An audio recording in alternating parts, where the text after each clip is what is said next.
Glória a Deus. Irmãos, Evangelho de João, capítulo número 2, versículos de 1 a 12.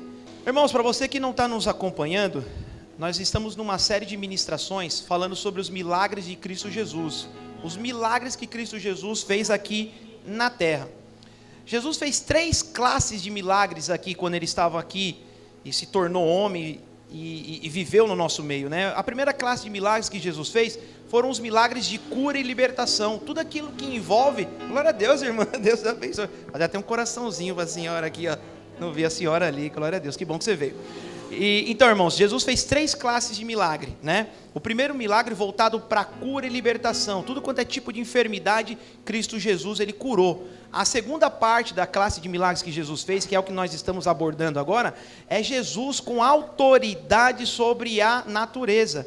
Todos os milagres relacionados à natureza. E por último, a terceira classe de milagres são os milagres de ressurreição de mortos. Então nós estamos falando sobre isso. Cada domingo nós estamos pregando sobre um milagre, amém? E no dia de hoje, irmãos, nós vamos falar sobre o milagre de Cristo Jesus, aquele que Jesus transformou água em vinho. Lá, né? Na Galiléia, Caná da Galiléia, num casamento. Irmãos, essa passagem é muito legal, é muito bacana. Eu tenho um pouquinho de propriedade para falar dessa palavra, e depois eu vou explicar para vocês sobre o porquê disso. Mas antes de começar e entrar propriamente dito na palavra, esse milagre, irmãos, ele só se encontra no Evangelho de João. Mateus, Marcos e Lucas, eles não relatam, não falam sobre esse milagre. Só João que está relatando esse milagre. Esse foi o primeiro milagre que Cristo Jesus realizou, anotados na Bíblia, né? Pode ser que Jesus fez um outro milagre antes disso, mas o que nós temos relatado na Bíblia, esse foi o primeiro. Eu não sei se vocês já assistiram um filme, se eu não me engano o nome do filme é Messias, alguma coisa assim. É um menino bem pequenininho, contando a história de Jesus bem pequenininho. É um filme, não é muito antigo não, mas esse filme é muito legal, irmãos, porque lembra daquela passagem que a mãe de Jesus e o pai de Jesus esquecem Jesus lá em Jerusalém? Deixaram Jesus para trás. Quando foram procurar Jesus, Jesus estava no templo, conversando com as pessoas e ensinando, com 12 anos de idade. E nesse filme é bem legal que no templo tinha muita gente, era uma festividade. Tinha muita gente ali, de todas as nações, de todos os lugares, tinha muita gente. E Jesus, com 12 anos, estava andando no meio das pessoas e ensinando as pessoas a palavra. Inclusive os próprios líderes judaicos. Jesus estava ensinando a palavra para eles. E aí no filme, irmãos, isso não é bíblico, tá? Não é bíblico. No filme mostra que Jesus se aproxima de um senhor de idade, e o senhor de idade, ele era deficiente visual, ele era cego. Jesus troca algumas palavras com ele, com 12 anos, isso no filme. Jesus troca algumas palavras com ele, e Jesus sai. Quando Jesus sai, o rapaz recupera a visão. Ele abre a visão e ele fala, meu, cadê o menino? Foi aquele menino. Ele já sabia que alguma coisa diferente tinha acontecido. Isso no filme, né? Então, assim, pode ser que Jesus tenha feito outros milagres que não estejam relatados aqui. Mas o que está relatado aqui é o suficiente para a gente poder entender. Então, esse é o primeiro milagre de Jesus. O Evangelho de João, irmãos, ele tem uma característica diferente. O evangelista João, ele não se preocupava em relatar todos os milagres de Cristo Jesus, ou todos os detalhes, ou todas as evidências. Ele relata 7 milagres, foi o que ele achou mais importante. No seguinte critério, o objetivo de João era passar para os leitores, e para nós que estamos lendo hoje, ele queria falar que Jesus Cristo é o próprio Filho de Deus. Então tudo que ele escreve é baseado em provar que Cristo Jesus era o próprio Filho de Deus. Para os judeus, né, principalmente, que os judeus tinham dificuldade de aceitar que Jesus Cristo é o Filho de Deus, ou que é o próprio Deus encarnado. Então a preocupação dele era provar a messiandade de Jesus, né, a divindade de Cristo Jesus. Então, por isso que ele fala pouco sobre os milagres, né? E aí ele relata esse milagre. O curioso, irmãos, que nesse Evangelho de João, ele usa muito o número 7. Tem algumas coisas que são 7 vezes que se repete no livro. Por exemplo, Jesus Cristo, ele mesmo anunciou dentro desse livro, dentro desse evangelho, ele falou 7 vezes o termo eu sou. Eu sou. Quando perguntava para ele, né, quem você é? Eu sou. Lembra quando Moisés falou para Deus, falou, Deus, e quando o faraó lá perguntar para mim, da parte de quem eu estou indo? Aí Deus responde para ele, diga que é o grande eu sou. Eu sou. Então, nesse livro aparece 7 vezes essa expressão, eu sou. Tem 7 evidências provando que Jesus Cristo é o Filho de Deus. E 7 sermões também baseados nisso, falando sobre o mesmo assunto. Então, o número 7 é bem legal e bem característico no Evangelho de João. E a gente sabe que o número 7 é o número da perfeição. Deus criou o mundo em 6 dias e no 7º dia ele descansou. O 7º dia é o dia santificado, é o dia da perfeição. Glória a Deus até aí, irmãos? Glória a Deus, amém. E aí vamos falar um pouquinho sobre a cronologia do Evangelho de João até chegar no capítulo 2. É uma cronologia só do primeiro capítulo, tá? João queria falar sobre o início de todas as coisas. A gente vai ver que, por exemplo, Lucas, ele fala sobre o nascimento de Cristo Jesus, fala da gravidez de Maria, fala quando o anjo apareceu para Maria, o início. Para Lucas é disso daí. Mas João, ele queria um início, bem no início mesmo, bem antes, bem antes. Olha só o que ele escreve, no capítulo 1, no versículo 1, volta a página um pouquinho, irmãos. Irmãos, hoje nós vamos usar bastante a Bíblia, hein? Glória a Deus. Olha só o que ele fala no capítulo 1, no versículo 1. No princípio era o verbo, e o verbo estava com Deus. E o verbo era Deus, muito conhecido. Então o princípio de todas as coisas para João era lá no começo mesmo. Quando Deus era o verbo e o verbo se fez carne. O princípio era ali. Então ele começa por aí.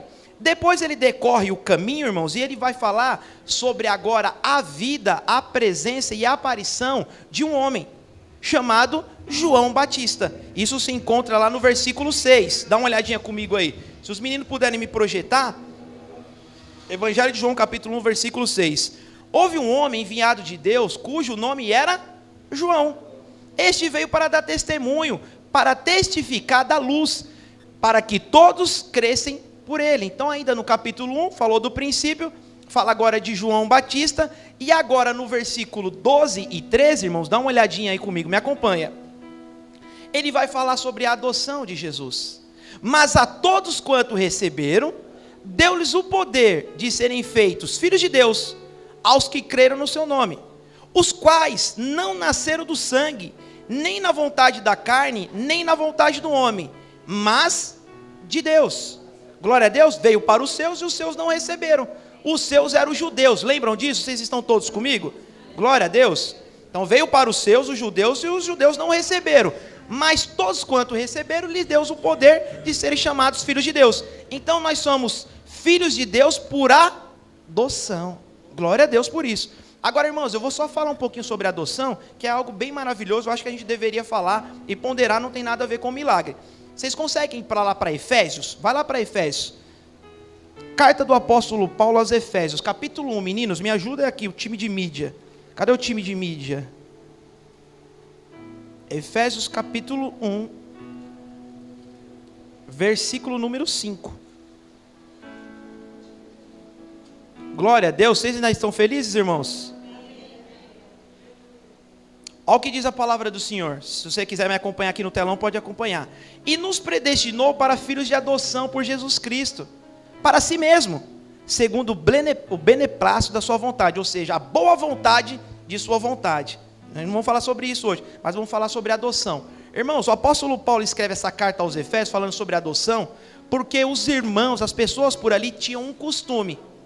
Quando nascia uma criança, por exemplo, eu me relacionei com a Roberta, sou casado com ela, nasceu uma criança, certo? São nossos filhos mesmo, né? Nosso filho mesmo, né?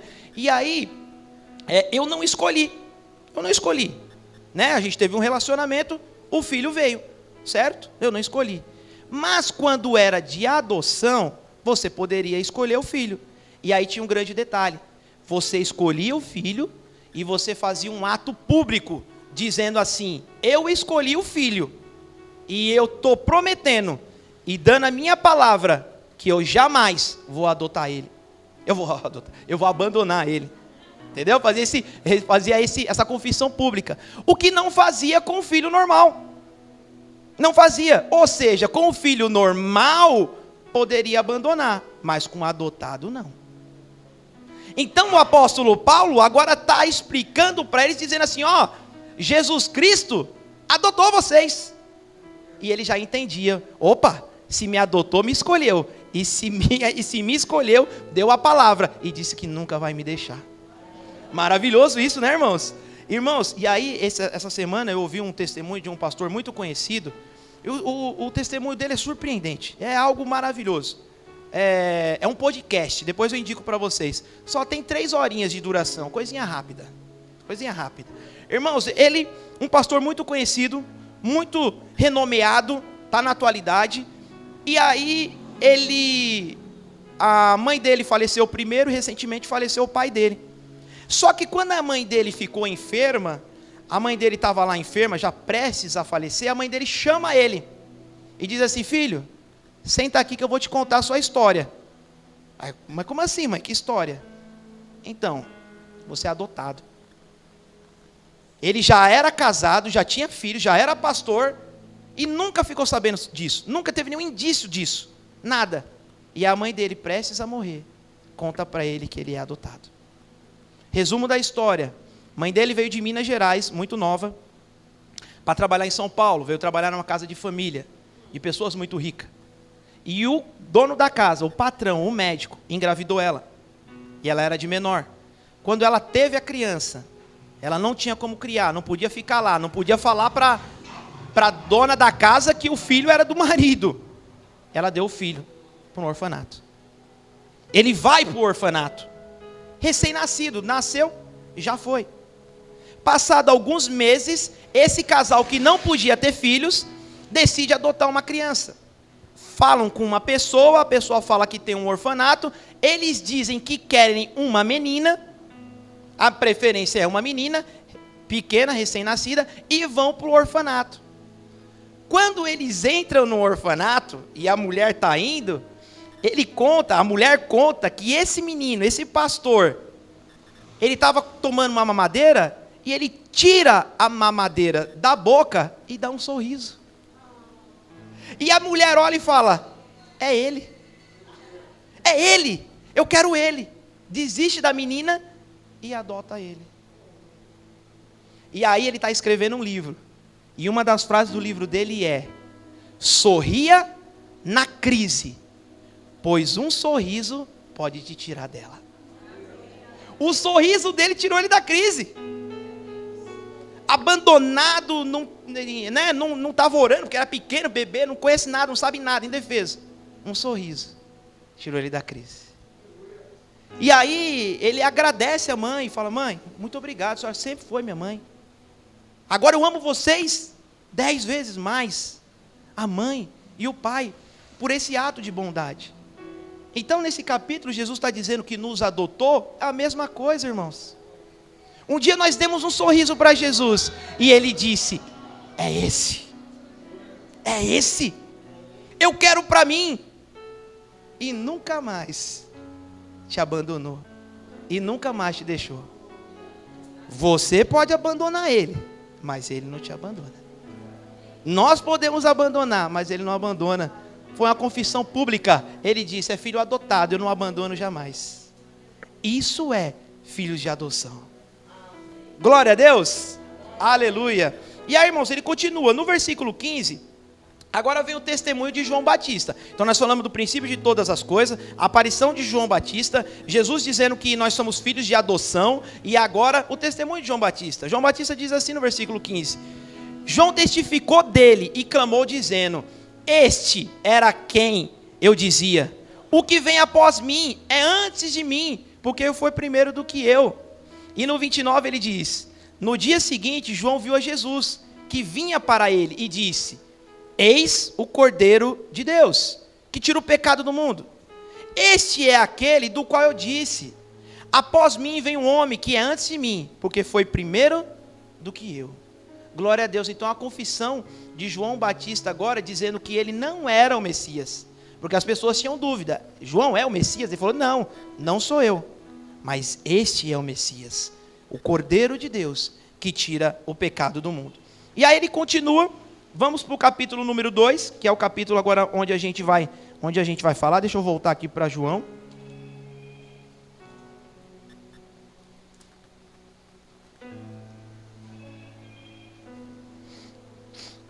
Glória a Deus. Irmãos, e antes de chegar no capítulo 2, no versículo 35, tem os primeiros apóstolos. Importante isso aqui, irmãos, tem os primeiros apóstolos, né? Nós não falamos sobre isso. Então, no versículo 35, até o versículo número 51, Jesus está convidando os primeiros apóstolos. Então, os primeiros a serem chamados ali foi Felipe, André, Pedro e Natanael. Lembrando que André e Pedro eram irmãos, lembram disso? André e Pedro eram pescadores, eram irmãos. E Natanael, lembra de Natanael? Quando os discípulos vão falar para Natanael, falam: Natanael, nós encontramos o Messias, e ele vem de Nazaré. O que Natanael diz? Pode vir alguma coisa boa de Nazaré? Porque qual que é o contexto aqui, irmãos?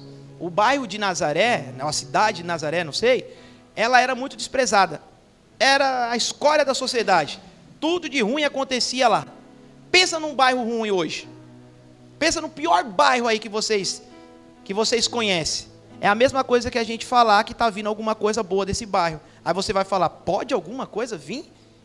Alguma coisa boa vir desse bairro? Foi a mesma coisa que Natanael disse. Mas Jesus vai e prova para ele algumas coisas. Ele fala: meu Deus, é o Messias, o Filho de Deus mesmo. E aí ele vê que realmente poderia vir sim alguma coisa boa de Nazaré.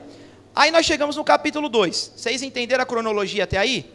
Princípio de todas as coisas, João Batista preparando o caminho, João Batista dando testemunho de Cristo Jesus, dizendo que ele não era o Messias, os primeiros discípulos, e agora nós chegamos no capítulo número 2. Depois que Jesus achou esses primeiros discípulos, que são essas 4 pessoas, Jesus agora foi convidado para uma festa de casamento, irmãos. Olha que beleza. Início do ministério de Cristo Jesus, surgiu logo um casamento para poder ir. Vamos lá, né? Festejar com os irmãos, apoiar o casamento dos irmãos. Cristo Jesus foi até o casamento, assim diz a palavra do Senhor. Olha o que diz aí a palavra do Senhor, no versículo 1. E ao terceiro dia, fizeram-se umas bodas em Caná da Galileia. Bodas é casamento. E estava ali a mãe de Jesus. A mãe de Jesus estava nesse casamento, estava lá na festa. E foram também convidados Jesus e os seus discípulos para as bodas. Irmãos, então provavelmente esse casamento era de algum familiar deles, ou de algum amigos dele, de amigos em comum deles. Parece que Jesus conhecia, Maria também conhecia, né? E eles foram ali para aquele casamento. Maria estava lá, Jesus foi também com os seus convidados. Glória a Deus até aí, certo? E aí, irmãos, chegando no versículo 3, é onde começa o milagre, é onde a gente vai entender. Olha o que diz o versículo número 3. E faltando o vinho, a mãe de Jesus lhe disse: não tem vinho. Ela procura Jesus e diz: não tem vinho. Continua no 4. Disse-lhe Jesus: mulher, que tenho eu contigo? Jesus fala para Maria: Maria, que tenho eu contigo? Ainda não é chegada a minha hora. Sua mãe disse aos empregados: fazei tudo quanto eles vos disser. E estavam ali postas 6 talhas de pedra. 6 talhas eram 6 recipientes, irmãos, de pedra para a purificação dos judeus. Em cada um cabia 2 ou 3 metretas, medidas, tá, irmãos? Litros e essas coisas assim. Disse-lhe Jesus: enchei de água essas talhas. E encheram-nos até em cima. E disse-lhes: tirai agora e levai ao mestre-sala. E levaram.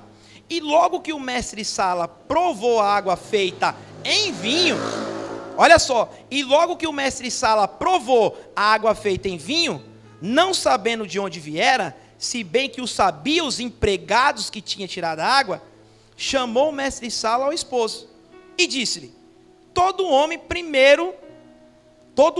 primeiro o vinho bom, e quando já tem bebido, então o inferior, mas tu guardas até agora o bom vinho. Jesus principiou assim os seus sinais em Caná da Galileia e manifestou a sua glória, e os seus discípulos creram nele. Glória a Deus. Irmãos, esse é um milagre. Agora sim, essa passagem ela é legal, irmãos, por quê? Porque ela gera um pouco de polêmica, alguns assuntos aqui que estão no meio, e o pessoal faz um pouco de confusão, cada um dá uma opinião para cá, uma opinião para lá. Qual que é o assunto aqui, irmãos? É o tal da bebida alcoólica. É o tal do vinho, que gera muita discussão, muita discórdia, né? É muito difícil da gente poder encontrar muito consenso com relação a isso, ok? E aí, irmãos, pergunto eu para vocês, Jesus teria transformado a água em vinho alcoólico? Jesus teria transformado a água em vinho alcoólico? Embriagante? O que vocês acham? Eu vou dar a resposta já já, a gente vai se aprofundar um pouquinho mais no estudo para a gente entender. Mas para complicar um pouquinho mais a nossa situação, eu quero ler uma passagem com vocês, para ficar mais difícil. Lucas capítulo 7, versículo 27.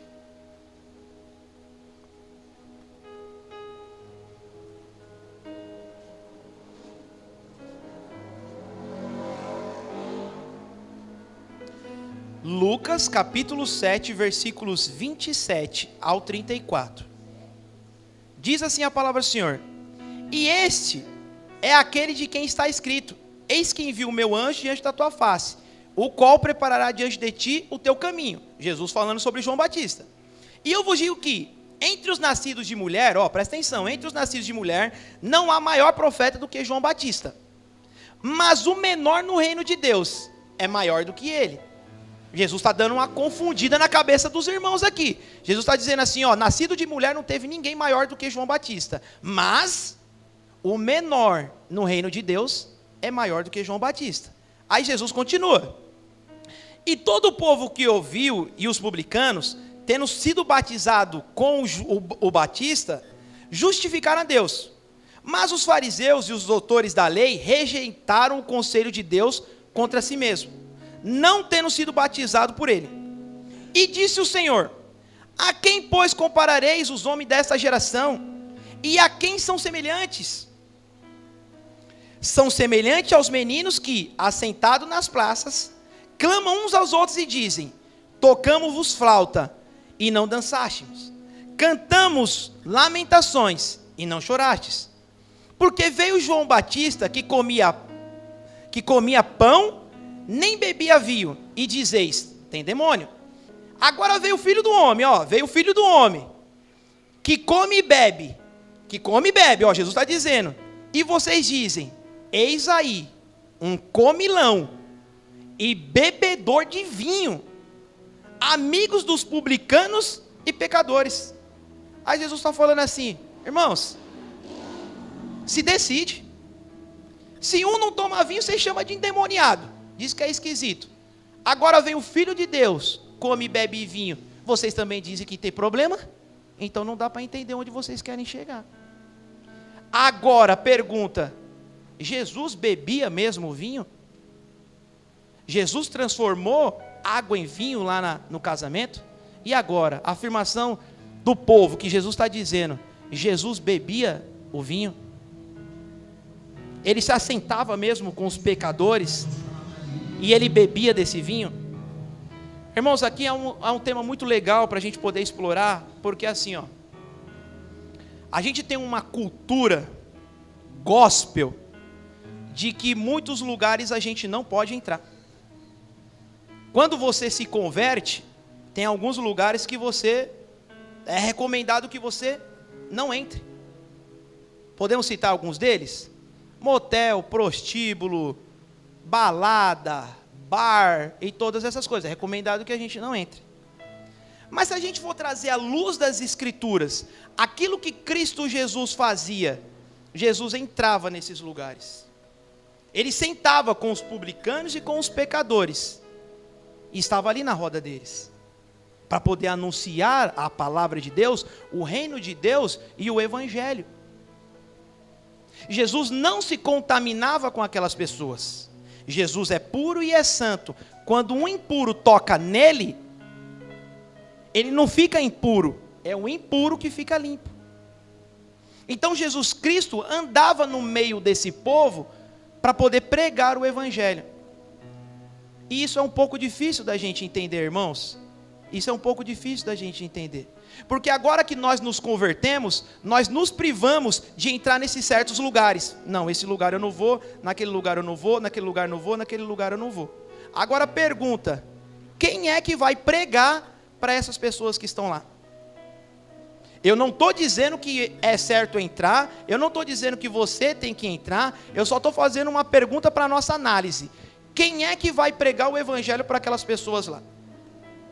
Jesus não é, porque Jesus já veio uma vez, já pregou o evangelho, e ele passou o encargo para nós. Irmãos, eu estou frequentando essa igreja já tem mais ou menos uns 6 ou 7 anos. Eu nunca vi entrar por essa porta uma prostituta, um travesti e um traficante. Qual que é a probabilidade que tem de um travesti entrar aqui? Baixíssima. Baixíssima. Qual que é a probabilidade que tem de uma prostituta vir aqui? Baixíssima. E a gente tem um entendimento que essas pessoas têm que vir para cá, para que elas possam se converter dentro da igreja. Será que talvez não estejamos equivocados? Um dos significados de igreja é eclésia, é chamados para fora. Nós estamos todos reunidos aqui no domingo, no culto público, mas quando for na segunda-feira, cada um vai para um lado. E aí tem que levar o encargo, tem que levar a palavra, tem que levar o evangelho e anunciar o reino. Em qualquer lugar. Em qualquer lugar. Mas a gente ainda tem muito esse preconceito. Nós estamos falando de milagre, já tem muito tempo que nós estamos falando de milagre. Jesus curou à distância, Jesus curou cego, Jesus curou endemoniado, Jesus fez paralítico andar, o cara nasceu cego de nascença, o cara não tinha córnea, o cara não tinha retina, Jesus curou o cara voltou. Jesus deu uma palavra, curou um cara que estava lá do outro lado da cidade. Poder para Jesus não falta. Mas a gente acha que Jesus não tem poder de manter uma pessoa fiel num local como esse. A gente acha que não tem. A gente acha que Jesus não tem poder para manter um cristão, um pastor, lá no congresso, porque ele vai se corromper. Falta poder para Jesus. Você entendeu, irmãos? Irmãos, nós temos que estar infiltrados em todos os lugares. Temos que levar essa mensagem para todos. Para todos. Aonde precisar nós temos que ir. Olha que bonito, o pastor Felipe Pinel deu testemunho aqui, pregando para prostitutas lá na fronteira do Brasil com a Venezuela. É lá que nós temos que ir e pregar e falar. E não muitas vezes falar, não, naquele distrito eu não entro, naquele bairro eu não vou, porque agora eu sou crente. Nós temos que ser seguidores de Cristo Jesus, irmãos. Temos que ir lá com fé, com autoridade, de pregar o evangelho e não se corromper, e não se contaminar, porque o poder do Espírito Santo está sobre as nossas vidas. Como é que essas pessoas vão ouvir a palavra se nós não vamos? Se nós mesmos queremos manter distância, um certo preconceito, não falo, não vou. Entendem? Entendem isso? E a gente vai criando atos religiosos. Vir na igreja é muito bom, excelente. Cultuar o Senhor é excelente. Cantar, excelente. Mas o Senhor nos deu o encargo de levar o evangelho para outras pessoas. Nós estamos fazendo isso na segunda, na terça, na quarta, como o mesmo pastor mesmo aqui disse. Ele falou, na minha escola agora, eu estou formando uma célula. Uma célula. É isso, irmãos. É isso. Nós deveríamos estar fazendo isso em todos os nossos ambientes de trabalho. Em todos.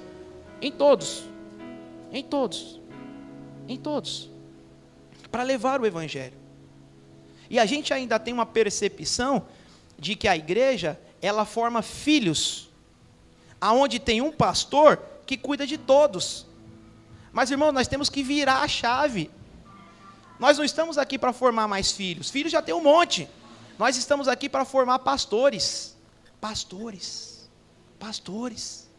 Porque quando você for para o seu emprego, você vai pastorear lá. Tem como o pastor Henrique ir lá pastorear o povo que está lá. Quem vai pastorear é você mesmo. Vocês não notaram que depois que vocês receberam a Cristo Jesus, as pessoas começam a procurar você? Ora por mim. Estou com uma dúvida aqui, tem uma palavra para mim? Já é o começo do pastorado. São vocês que vão pastorear as pessoas lá fora. E sabe, irmãos, tem muita gente que vai aceitar Cristo Jesus e não vai ter oportunidade de pisar dentro da igreja. Por N fatores. N fatores. N fatores. Porque a igreja, irmãos, ela não salva. Quem salva é Cristo Jesus. Você pregou a palavra para a pessoa entendeu, ela se arrependeu e aceitou a Cristo Jesus, onde ela estiver, ela está salva. Nos hospitais, nas fábricas, dentro dos carros de aplicativo, em todos os lugares. Então a eclésia é igreja chamados para fora. Nós viemos aqui, temos a comunhão, aprendemos a palavra e nós vamos para pegar o evangelho para as pessoas, para curar os enfermos, libertar os encarcerados, libertar os endemoniados e a pregar o ano aceitável do Senhor, a volta de Cristo Jesus. E Jesus fazia isso muito bem, irmãos. Jesus fazia isso muito bem. Aonde tinha um pecador, Jesus ia. É endemoniado, estou dentro. É prostituta, vou lá. Vou também. Não tem problema. E a gente fica fazendo diferença de uma coisa e de outra. E Jesus veio justamente, irmãos, para essas pessoas. Jesus veio para os que estão doentes, porque o são não precisa de médico. Jesus veio para essas pessoas. São as pessoas que mais Cristo Jesus ama. São as pessoas que mais Cristo Jesus ama. E aqueles mais detesta são os religiosos. Aqueles que, eu sou crente, não posso ir ali, não posso me misturar com esse povo. E o coração duro, coração enganoso. Não, irmãos, isso não. Isso não. Mas aí, irmãos, eu não creio que Cristo Jesus, ele se embriagava, ele bebia vinho, e muito menos creio que Cristo Jesus, ele transformou essa água em vinho. E eu vou dizer para vocês por porquê. A primeira coisa que eu tenho para dizer para vocês, que a palavra vinho, escrito na nossa tradução, ela tem um significado no original, no grego. E lá no grego, eles usam uma palavra que se chama oinos. Oinos. E esse oinos, eles se referem tanto ao vinho embriagante, como o vinho suco da uva. Então eles usam a mesma palavra para dois tipos de vinho, o suco da uva e o vinho embriagante. Então quando a gente vê na palavra de Deus falando o vinho, pode ser que seja o vinho embriagante, ou pode ser que seja o vinho, o fruto da vide. E para a gente ter certeza disso, a gente vai ter que ler o contexto da história, para saber se ele está falando do embriagante ou do fruto da vide. Por exemplo, o casamento, ele está falando do vinho, palavra oinos. O que vocês acham? Suco de uva ou vinho embriagante? Eu acho que ele estava falando sobre o vinho embriagante. No começo, acabou o vinho embriagante. Mas quando Jesus vai transformar a água em vinho, ele não transforma em vinho embriagante. Ele transforma em suco da uva. O porquê que eu não creio nisso, irmãos? E só para falar para vocês, eu peguei aqui duas passagens de pessoas da época, lá do Antigo Testamento. Tem um rapaz chamado Papaias, que ele escreveu assim em um dos seus pergaminhos. Um dos pais da igreja primitiva, ele escreveu assim, quando as uvas são espremidas, produzem jarros de vinho. Então ele está falando do suco da uva e ele está usando a mesma palavra, produzem jarros de vinho. Aí tem um filósofo, Aristóteles, que ele vai dizer assim, esprema a uva e deixa sair o vinho. Espremendo a uva, irmãos, não sai vinho, sai suco de uva. Né? Então, eles usam a mesma palavra para isso, só para a gente poder entender. Mas aí, irmãos, olha só, por que eu não acredito que Cristo Jesus transformou a água em vinho embriagante? Por uma série de coisas. Primeira coisa, os convidados, provavelmente, irmãos, já estariam bêbados naquela época. Se está falando de vinho embriagante, que eu acho que era no começo, vinho embriagante, então os convidados já estavam bêbados naquela altura do campeonato. Quando Maria vem procurar Jesus e diz assim, Jesus, acabou o vinho. Então a própria Maria estaria incentivando a Jesus a dar mais bebida alcoólica para o povo. Se a gente crê que Jesus transformou água em vinho embriagante, nós estamos crendo que todos estavam bêbados, que Maria veio procurar Jesus para dar mais bebida para o povo. Mais bebida. Irmãos, tinha tanta gente naquela festa, que seriam mais ou menos necessário de 600 a 900 litros de vinho para poder manter aquele povo. Por quê? O casamento naquela época não era feito só em um dia. com algumas horas, 3 dias. Era feito 4, 5 dias o casamento, a festa ia rolando, precisava de muito vinho. Então você imagina mais 900 litros de álcool para o povo. Se o povo já estava bêbado, vai beber mais 900 litros, ia dar coma alcoólico no povo. O povo ia se estribuchar no chão de tanto beber. De tanto beber. Então eu não acredito nisso. Outra coisa, o intuito desse milagre, é o primeiro milagre de Cristo Jesus. O intuito desse milagre de Cristo Jesus era ele fazer uma própria demonstração do poder, autoridade e glória dele, manifestando que ele era filho de Deus. Então, em hipótese nenhuma, ele daria bebida alcoólica para as pessoas. Se a gente for crer nisso, nós vamos ter que rever um monte de coisa que está escrito na Bíblia. Porque Jesus é santo, é bondoso, é benéfico. Ele não tem nenhuma sombra de variação, nenhuma mentira. Jamais Jesus faria isso. Isso é o que eu creio. Eu não creio que Jesus fez essa água em vinho. Irmãos, qual que é, agora falando um pouco, saindo um pouco da parte bíblica, mas falando um pouco sobre a parte natural das coisas, sobre a questão da bebida alcoólica. O que eu acredito e qual que é a minha posição com relação à bebida alcoólica? Eu, por muito tempo, eu bebi. Vocês querem que eu troque o microfone, irmãos? Sim? Amém, glória a Deus. Qual que é o meu posicionamento com bebida alcoólica, irmãos? Eu bebi por muitos anos. E eu creio que a bebida, ela é uma ferramenta do inimigo para destruir o indivíduo, para destruir as famílias e, consequentemente, para destruir a igreja. A bebida causou muitos danos, muitos prejuízos e muitas marcas na minha vida. Então, eu tomei um posicionamento muito radical com relação à bebida.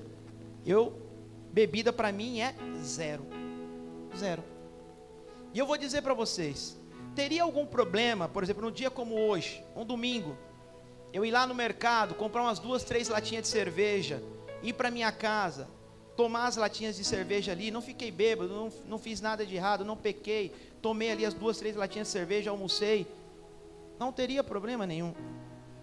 Mas eu fui radical, irmãos, porque eu sei que a bebida, ela está maltratando a vida das pessoas.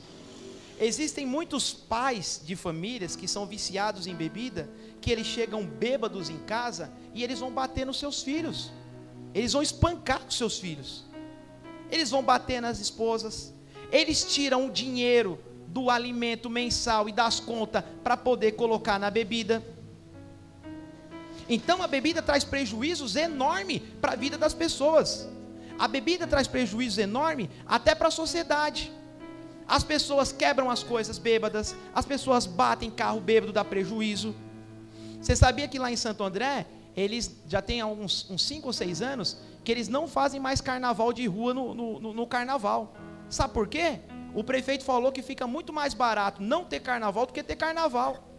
Porque quando tem carnaval, o povo bebe, meu povo perde as estribeiras. Você tem que contratar bombeiro para socorrer os caras, tem que ter ambulância para socorrer os caras, mais polícia na rua, os caras quebram as coisas, sujam as coisas. Então ele falou, não tem lucro, tem prejuízo, é melhor não ter. E aí já tem 5, 6 anos que não tem mais carnaval de rua em Santo André. Eu falei, excelente, excelente. Porque o povo quando está bêbado, é ladeira abaixo, não pensa. Então o meu posicionamento com a bebida é esse. Para mim bebida é zero. Aí você fala, Davi, e bebida é gostoso? Por exemplo, cerveja. Cerveja para mim eu acho muito gostoso. Você vai, por exemplo, na praia, compra lá um camarãozinho, você toma uma cerveja lá. Isso é uma delícia. É uma delícia. Mas quando eu tive esse entendimento, eu disse, eu não vou mais compactuar com isso. Não bebo mais. Simples assim. Por mais que seja gostoso e prazeroso, eu não vou fazer mais. Porque eu não vou ficar do lado de algo que destrói a vida das pessoas. Eu não vou fazer parte de algo que está causando mal para a vida das pessoas. Então eu não estou do lado da morte, mas eu estou do lado da vida. Então é por isso que eu não tomo nenhum tipo de bebida mais. Zero. E irmãos, foi até engraçado, porque antigamente eu bebia muito. E eu não conseguia me imaginar não bebendo. Eu falei, puxa como é que eu vou, por exemplo, o cara me chama para ir no churrasco. Chamou para ir no churrasco, um monte de carne, um monte de cerveja. Como é que eu não vou beber? Eu ficava pensando nisso, preocupado, falei, meu, como é que eu vou fazer? E aos pouquinhos eu fui diminuindo, no começo era um pouco difícil, mas agora, irmãos, é tão natural. Pode chegar na casa de qualquer um, o cara está bebendo, picanha rolando, cara, meu, quer uma cerveja? Obrigado. Não está com vontade, não. Deus tirou de uma maneira assim tão tranquila, velho. Falei, nossa, que maravilha, cara, que maravilhoso. E aí tem um outro detalhe, sabe qual que é o problema da bebida? Um outro problema da bebida que eu não citei? Nós somos adultos e ao nosso redor nós estamos sendo acompanhados por crianças, adolescentes e jovens. Então, por exemplo, o meu filho me olha bebendo, ele vai pensar o quê? Opa, se meu pai bebe, eu também posso beber. Eu tenho um pouco mais de maturidade, eu tenho 37 anos de vida, já passei por muita coisa. Talvez eu me controlaria bebendo, mas ele está chegando agora, 17 anos, não sabe de nada. Ele vai embarcar nisso daí e ele vai quebrar a cara. Ele vai quebrar a cara. Olha só, tem crianças, eu já vi muito disso. Tem crianças de 8 a 10 anos de idade que vê o pai e a mãe bebendo e fica com curiosidade. Quando o pai e a mãe saem, vai lá na geladeira, abre e bebe. Porque viu o pai e a mãe bebendo. Tá com vontade, vai lá e bebe. E aí começa assim, bebendo escondido. Aí vai para a escola, já tem um lá que já bebe. Opa, vamos comprar uma cerveja? Ou vamos comprar um negócio, ou não sei o que. E aí o vício vai aumentando. Então nós, sem querer, somos exemplo para as pessoas. Então, irmãos, não façam isso. Não façam isso. Porque alguém vai estar olhando para você e vai estar querendo fazer a mesma coisa. Vocês entenderam até aí? Glória a Deus. E aí, irmãos, olha só que coisa bem interessante. A palavra de Deus diz que Jesus ele cumpriu todas as leis. Havia muitas leis no Antigo Testamento. Muitas leis, muitas.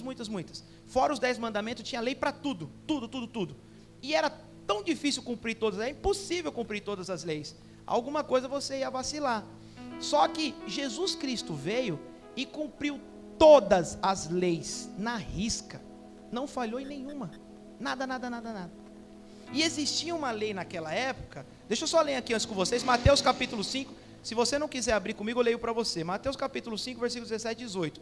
Não cuideis que vim destruir a lei aos profetas. Jesus falando, não vim abrogar, mas vim cumprir. Porque em verdade vos digo que até que o céu e a terra passem, nenhum jota ou tio jamais passará da lei, sem que tudo seja cumprido. Então Jesus Cristo veio para cumprir todas as leis. E aí, irmãos, existia uma lei naquela época que dizia assim, que o sumo sacerdote, aquela pessoa responsável pelos atos religiosos no templo, ele jamais poderia beber. E a gente sabe que Jesus Cristo é o nosso sumo sacerdote.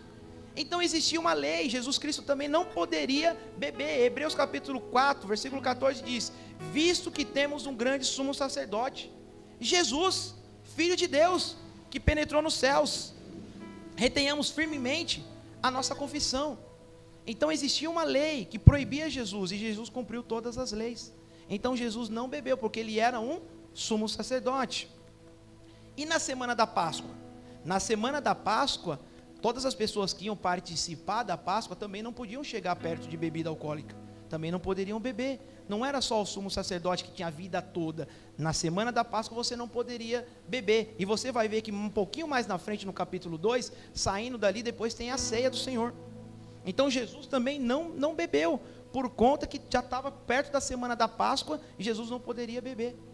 Então Jesus cumpriu todas as leis, então ele não pecou.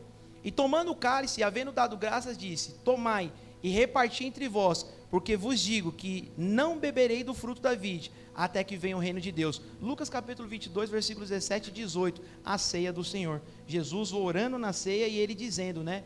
Aqui, irmãos, tinha uma coisa bem interessante que eu não tinha me atentado.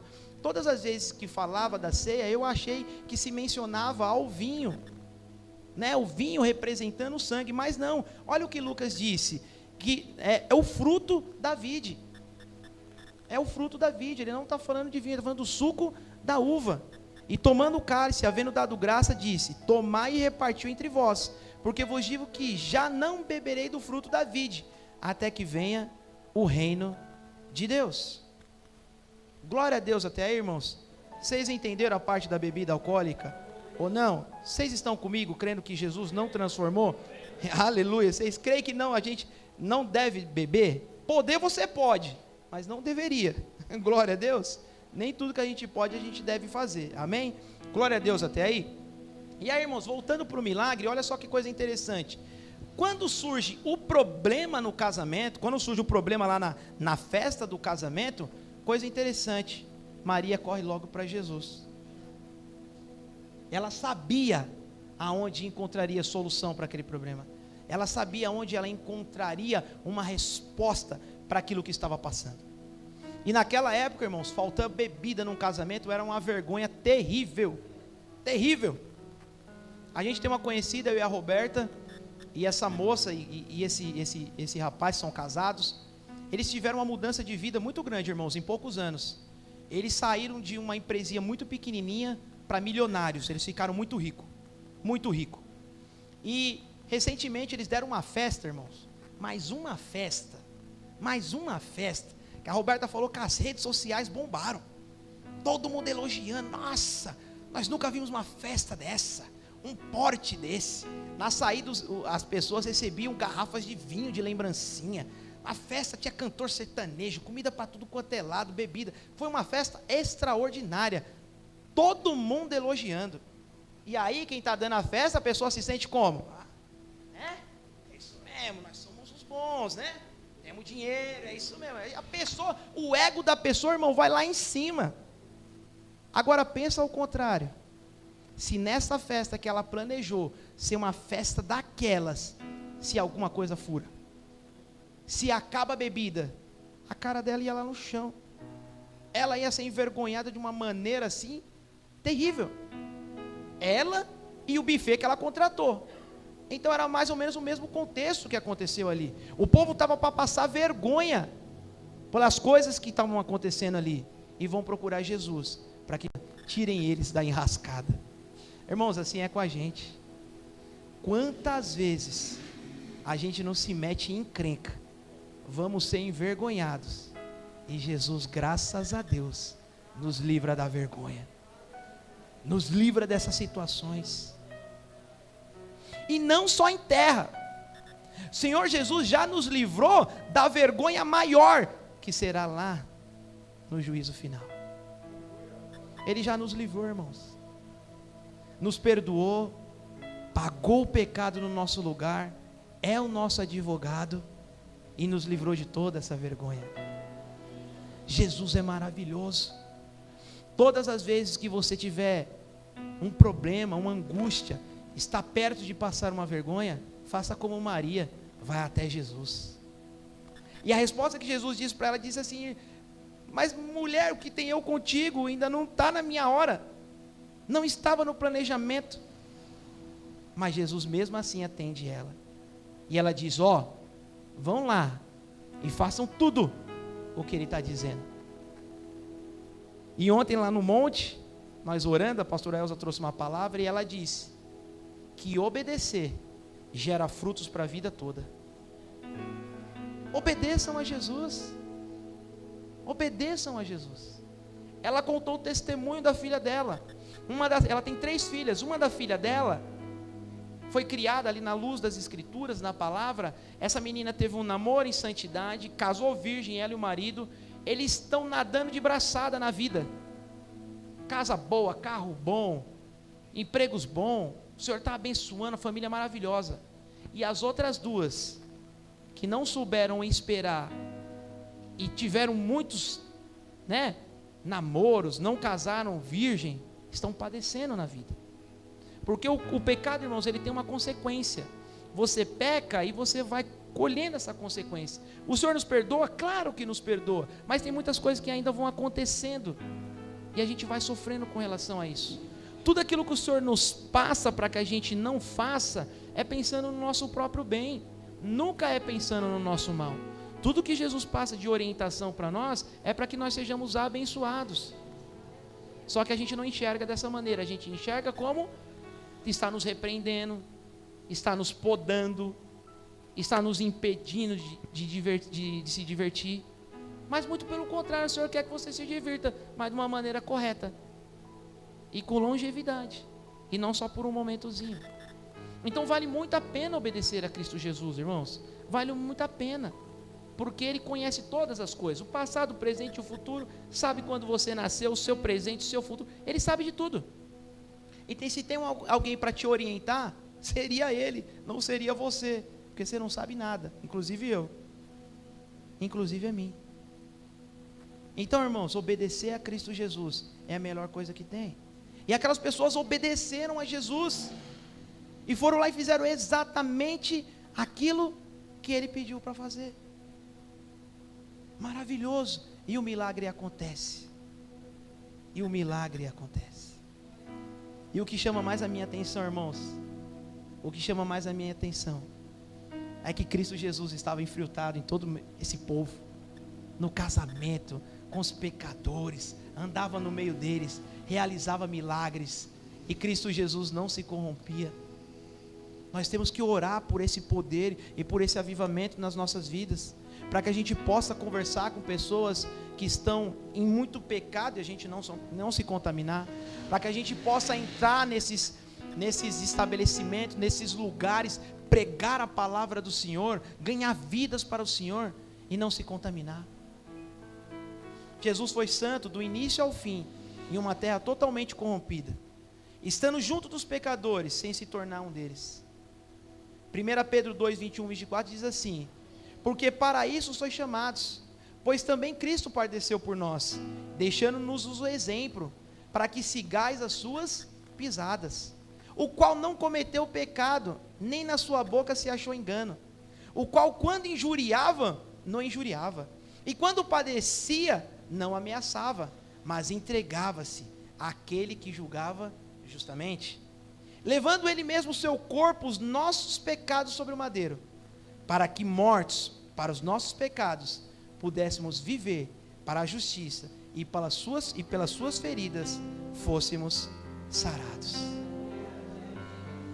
Esse milagre demonstra que aonde Jesus está, ambientes de frustrações, desespero e vergonha são transformados em alegria.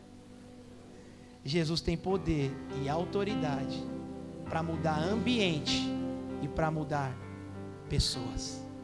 Você já viu aquela expressão, mudou da água para o vinho? Pois é isso mesmo que Jesus está falando. Jesus está dizendo assim, ó, venham até a mim, porque eu vou fazer uma mudança tal na vida de vocês, que as pessoas vão olhar e vão dizer, mudou da água para o vinho.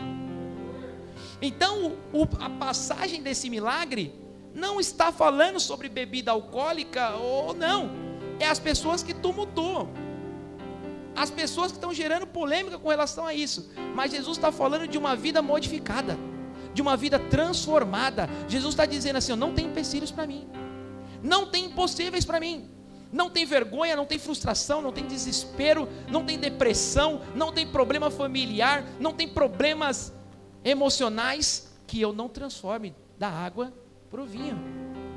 Eu transformo e eu estabeleço a alegria,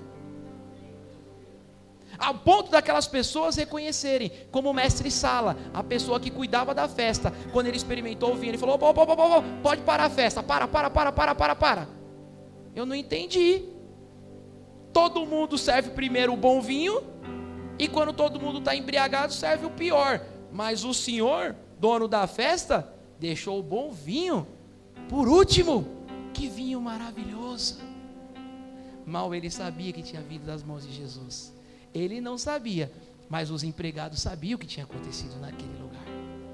Ah, irmão, como é maravilhoso. Como é maravilhoso ver que Jesus está mudando a vida das pessoas. Como é maravilhoso ver que Jesus transforma a vida das pessoas. Sabe quando nós ficamos felizes aqui? Chega o irmãozinho, chega a irmãzinha, chega a família, tudo atribulado, tudo mentiroso. Eles acham que a gente não sabe, né, irmãos? Enganando todo mundo, um monte de problema, arrumando um monte de confusão. Aí a gente vai pregando a palavra, vai ensinando. O Espírito Santo vai tocando, o Espírito Santo vai tocando, o Espírito Santo vai tocando. Daqui a pouco aquela pessoa não mente mais, não engana mais, não é mais atribulada, mas agora é um amor de pessoa. E quando a gente vê essa transformação, nós falamos: nossa, que maravilha, Jesus mudou, Jesus transformou da água para o vinho. E quantas mudanças dessas eu já não vi, irmãos? Quantas mudanças dessas eu já não vi? Eu mesmo sou um deles. Fui transformado da água para o vinho. O suco da vide, puro. Irmãos, Cristo Jesus quer fazer isso com você. Jesus quer mudar a sua vida, transformar da água para o vinho. Ele quer mudar de uma maneira radical. Irmãos, não tenha medo. Não tenha medo. Eu sei que a princípio você fica um pouco temente, eu sei como é, porque eu também um dia estava no lugar de vocês, viciado em bebida, viciado em prostituição, um mentiroso, um enganador, alguém que não valia absolutamente nada, e agora vem uma proposta para mim, dizendo que eu vou ter minha vida totalmente mudada e restaurada, e eu falava: meu Deus, como será isso? Como é que eu me porto? Como é que eu vou agir? O que eu faço? Mas, irmãos, não tenha medo, porque Jesus faz de uma maneira tão maravilhosa, que você nem sente, e quando você vê, agora você é para a glória de Deus, para servir as pessoas e a edificação da igreja.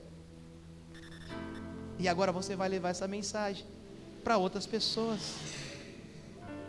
Você vai levar essa mensagem para outras pessoas, para dizer o que Cristo Jesus fez na sua vida.